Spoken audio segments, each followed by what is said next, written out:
आइए इस छोटे से वीडियो के माध्यम से चंबल नदी के बारे में समझते हैं। चंबल नदी की यदि बात की जाए तो चंबल नदी का सबसे पहले मध्य प्रदेश के जानापाव से चंबल नदी का उद्गम स्थल है।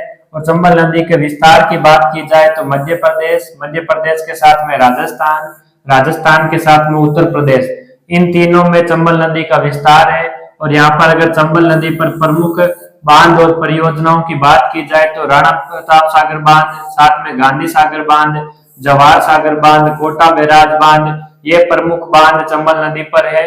और यहाँ पर चंबल नदी के साथ में कौन सी नदियां जुड़ी हुई है?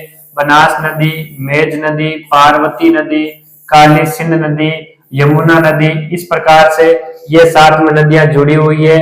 और अगर हम संगम की बात करें तो इटावा उत्तर प्रदेश के अंदर संगम है, यमुना नदी की सबसे बड़ी सहायक नदी के रूप में मिलती है।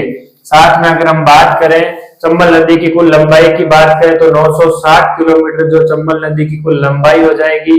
मध्य प्रदेश, राजस्थान, ये मैंने आपको बता दिया किन किन जगह से ये विस्तारित होकर जाती है। बीहड़ के लिए प्रसिद्ध है चंबल नदी जो है, साथ ही दुर्लभ जीवों का घर भी कहा जाता है चंबल नदी को। चंबल राष्ट्रीय अभयारण्य घड़ियाल, डॉल्फिन और कछुओं का संरक्षण यहाँ पर है। इस छोटे से वीडियो के माध्यम से हमने चंबल नदी के बारे में एक झलक या फिर कह सकते हैं ऊपर से इन चीजों को समझा है। इस टॉपिक से रिलेटेड अगर आपको कोई डाउट है तो आप कमेंट बॉक्स के माध्यम से हमसे पूछ सकते हैं। धन्यवाद।